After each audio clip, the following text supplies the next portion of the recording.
Welcome to Section 31, episode number 285. I am Dan Hammond. And I am Rogue Schindler. All right. This week, we watched another episode of the animated series. We'll talk about that a bit. We will touch briefly on some of the 2-week cards that have been revealed recently, and another one should be up in about 10 minutes, so maybe we'll talk about that. But really, it's probably going to be a short episode. You've been traveling, and so you sound like you're exhausted, so let's just get right into it. We both, in the last hour, have sat down and watched the Jihad. Jihad. Yeah. I was looking forward to, because that's kind of a charged, phrase, right? It is. And I was a little disappointed for most of the episode because it seemed to be absolutely nothing about a jihad. Right. Until it was. Yeah, and until it was. Wow. So, in the theme of describing whether or not this is like a role-playing game, we had the leader, we had the guy who could do magic with technology, we had the thief, and the heavy, and the guy who could fly. We need a cleric. There was no McCoy. There was no McCoy, and I think that's why it's less like an RPG party and more of a heist film. Okay. Yeah. Very good. I was like, we have the logistics guy and the tracker, and this is our muscle, and the lockpick coward, and the mastermind who's going to bring it all together. It very much felt like the beginning of like an Ocean's 11, or if you're into Dresden Files, there was an episode just like that where they pulled in a team to rob a place in the last book, and it was very much had a similar feel.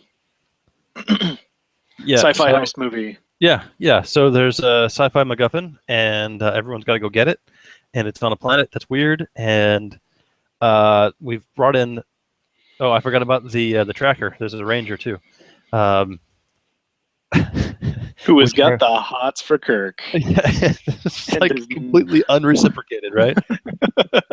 Well, I don't think it's not necessarily unreciprocated so much as he's kind of like, we're in the middle of something, which is kind of funny. To have it was cool to have a woman character in the 70s be like the sort of sexual aggressor, which is very kind of equality-esque, which was very cool. But it was also hilarious to see Kirk being the one like, look, we can't talk about sex right now. We have to do the thing. Yeah. Laura was over and over and over. You're right. It was rather, I don't want to say repetitive, but it was funny.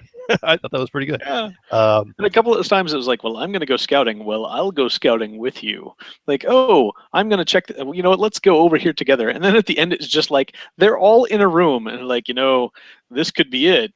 We could all die. So we ought to have some happy memories. I'm like, there are people here. Well, it's and like even at the end, she's like, too bad. Yeah. So they move across the crazy world. There's some lava, and they got to get past it. And Spock falls out of the car, and Kirk jumps out and saves him. And the car can't go uphill apparently at the very end. If someone would have said we've lost momentum because we had to stop, that would have been great. But no, it looked like it just didn't have any traction. Yeah, that's kind of how I feel about this whole thing. It didn't have any traction. Yeah. Or literally one episode ago, like, well, we have this really hot region immediately adjacent to this really cold region, which is not naturally occurring. That's very bizarre and clearly a sign of something else. And then the exact same thing happens. We have this volcanic region that we just got through, but it's getting chilly, so we have to carry this backpacks and stuff through the cold, freezing snow. No mention of it at all. Yeah. No, someone said this is a weird planet or something like that. They reused the same animations for the flying bird things, except I don't think they exploded last time. I think that might have been new. Well, they weren't robots that time. Now now apparently they're constructs. Yeah. The swoopers from the Infinite Vulcan and the Marvel Dragons in the previous episode.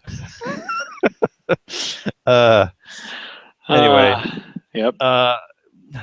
okay, so it wasn't completely terrible. There was just a lot of weird. Oh, this is probably one of the weirder episodes, I think.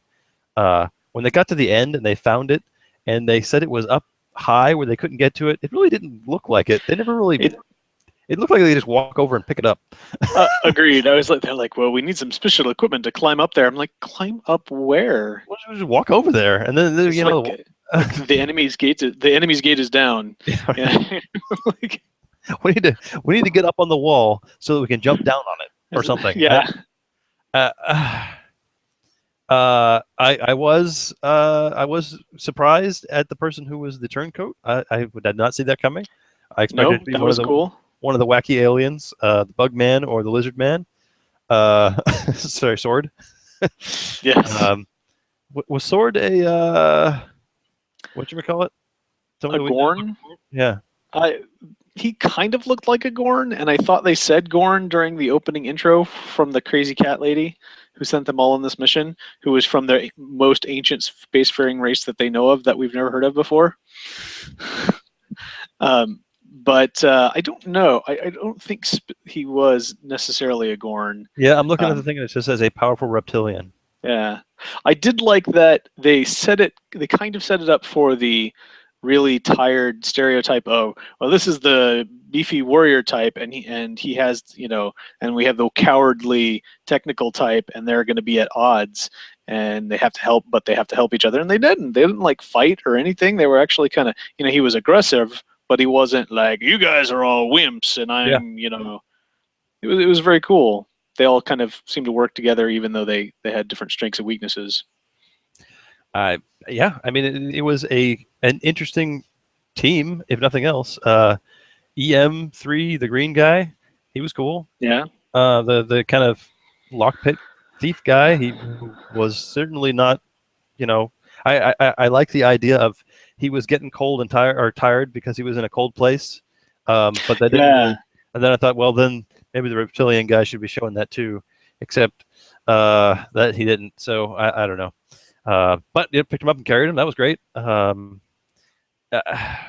bird, bird creature was weird. He had an interesting kind of motivation that was kind of, you know, brought it back at the end and brought it all, kind of tied it all together. Just a weird, the weird Q-like cat lady who every time she needed to do something with technology, she turned to the camera and growled. Burning on everyone. Yeah, that was weird. I kind of, like I said, this was an interesting episode. I was a little disappointed at the lack of jihad-ness. You know, they basically say at the beginning, the MacGuffin has been stolen, and if we don't find it, this entire race is going to go on a jihad against the rest of the galaxy to find it, or just go back to their warrior ways, because this MacGuffin was what was keeping them in check. And so it was like, well, this is all like to stop a jihad, but not really about a jihad. And then it turns out that the guy who was of that race, that team member, ended up being the turncoat. He was the one who he actually wanted them to go back to their warrior ways so that they could, you know, little Klingon-esque, you know, we wish to reclaim our honor, die in glorious battle. And so he had been sabotaging them from finding it. Kind of cool, but like very out of nowhere. You know, I felt like this could have been actually a pretty cool hour-long episode, you know, of the original series, minus the flying alien. Obviously, that would have been hard to do back then, but, you know, clearly they dropped a little bit where Spock was like, oh, yes, there are no living creatures here except us. So, you know, clearly Spock and Kirk were like thinking ahead of time that there might have been some sabotage, and it would have been interesting to see during each of the interactions with the different team members over the course of the episode, like feeling them out and getting a sense for their motivations, and you know, getting more of a sense of the you know, the Birdman and his, like, you know, the glorious days of the Warriors. But yeah, we're past that now, but totally not. getting some kind of hint that would happen. But as a concept, I found it really interesting, and it was an interesting idea.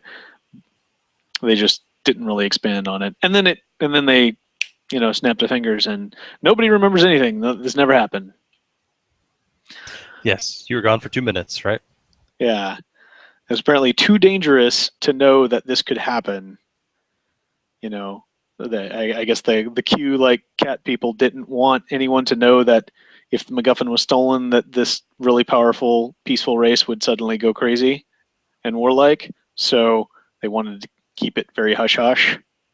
Yeah, and at the very end when was Velada, the cat lady, takes off with Score, the flying guy, was like, "Yeah, we're gonna rehabilitate Yes. him.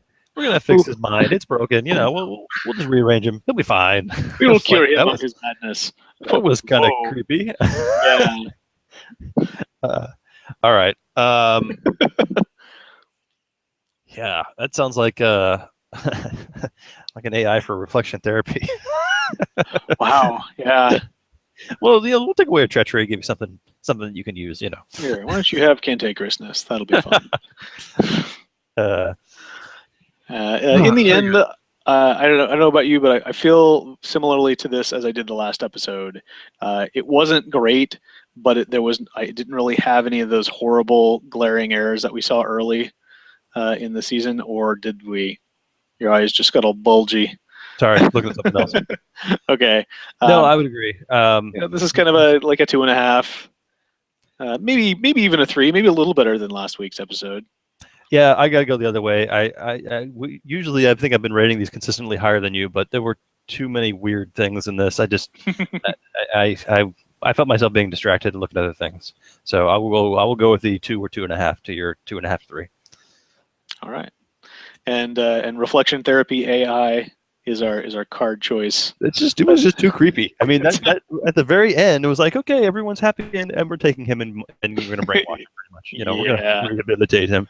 I mean, I'm sure, they're super powerful. They can bend time and space. They could probably do it without just sounding as creepy as they did. I don't know. All right.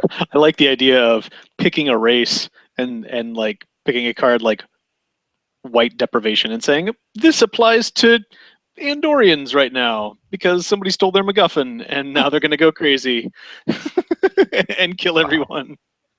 Yeah, that's fun. All right. Very good. We have one more episode this season, right? The last is the long-awaited time trap. Yeah. Listed as episode number 12, but Netflix decided it was going to be the season finale, so we will watch that next. And then on to the season 2. So, right on. Nearly a season done now. So there have been a few cards spoiled. We don't have a spoiler this time, but we want to talk just briefly about some of the cards that have been spoiled for Face of the Enemy. Said about ships, which is always fun. Have you seen the card that's on the main page that made my eyes go a little buggy? I'm opening it now. Okay. Well, yesterday was Mr. Holm and Loxana Troy. Loxana Troy is going to be tough to top because she makes These Are the Voyages go. But this Loxana Troy lets you download up to 2 copies of Common Ground, Disadvantage. Sorry, 2 cards, as long as they are Common Ground, Disadvantage, and Advantage, and New Life. So that's kind of cool. Only 2 cost.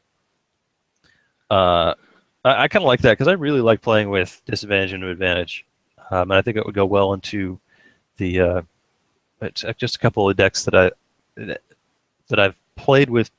My TNGs tend to either be super cheap, obnoxiously fast, or big personnel that need help playing. So I think that would be a good fit. And Mr. Holm is funny because he's got strength of 7 and he's a Federation guy. But the card that came out today was what made my eyes bug out. So thoughts? Holy crap. It is a really big ship. 9, 11, 10, and That's a lot of staffing icons. That is a lot of staffing icons. That's even bigger than the. That's like comparable to the scimitar. Yeah, and I don't think I've ever seen that card be played before. I mean, Maybe the hopefully. biggest ship that we've seen. Yeah, yeah. I mean, I have trouble putting the Defiant in a deck because it's so hard to staff and keep staffed. And That's just a crazy amount of people that you got to. That's a lot of people, and yeah, and and a chancellor. Yeah, to staff the ship, you must have a chancellor or a general aboard.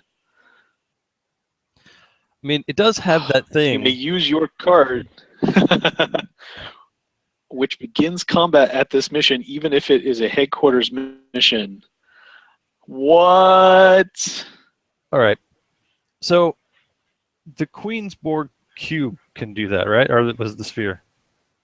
Or the diamond, something like that. You know what I'm talking But this about? is, yeah, but that's an engagement, right? So this lets you beam down and fight people on the surface, which can be appropriate, especially if it's Dominion headquarters. But wow, that is you. Okay, you have to have a 7-cost ship out. When I don't see any way of getting it cheap unless you're playing with like a couple of non-aligned guys that make ships cheaper. You've got to have 5 guys to staff it, and one of them has to be a chancellor or a general. And then you have to get, after you've done all that, then you can go beat somebody up. I would hope that by that turn, it's got to be at least turn 3. I would imagine, right? 7 plus. Yeah, hopefully you. Plus 2 turns worth of guys and draws to fill it out. Hopefully you'd have a ship by then. Oh, at least. So that you can beam your people off your headquarters, and you wouldn't have to be, worried about getting pinged by this. But then they'd probably just beam over to your ship because it wouldn't stop that, would it? Really, dropping, beaming, yeah. Ooh, that's rough. That's a big ship. That's just, oh man. So my biggest fear is there's going to be a lot of these big ships with a lot of staffing and an incentive to use big ships that cost 7. I think I made a note about this in the chat room a while back, and I mean, if you're playing a kill dilemma pile and you can pick off a few people, you're gonna strand a big ship like this unless there's something in the set to help out with. You know what I mean? Yeah. You'd have to make sure that you not only have enough people to staff your ship, but enough people to keep them running if you're on a, it's a little bit like dealing with Krug, you got to make sure even if you hit some attrition that you're still going to have enough to keep yourself safe and be able to staff this monstrosity. Yeah. If you come over to my mission and fight my people, on my turn, I'm going to do everything I can to put a few people back on that ship and move it somewhere else so that you can't beam back to your ship. You know what I mean? Because I'm going to guess, if you're moving your big flagship over and send a boarding party over, are you really going to leave 5 people behind to staff the ship, or are you going to send over everybody?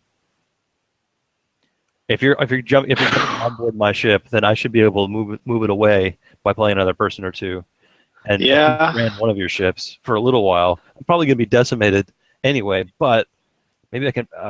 Boy, that's going to be tough. Yeah, whew. That's a lot of weapons. It's really big and a lot of weapons. But I guess the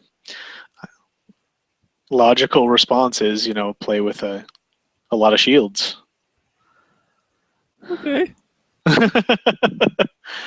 I mean, that's still real tough to staff, and so is the scimitar. Yeah. All right. Well, that'll be fun for somebody.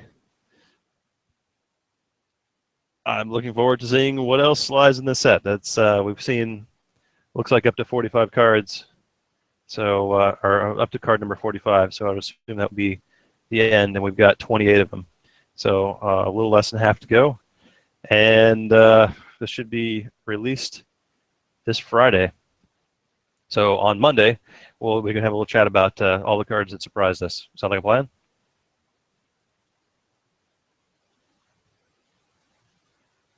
And it looks like Rogue is frozen up. So I will stall for a second, see if he's going to reply or come back. Doesn't look like it. So what I will say is we will come back next week with another episode of the animated series to talk about. We will also talk about all the random Face of the Enemy cards that showed up after the set was released. It hasn't been spoiled yet. We'll talk about that. If there's, I don't think there's a local event this weekend. I could be mistaken. If there is, we'll talk about that. But until next week, I will tell you all to expand your power in the universe, and I will draw 10.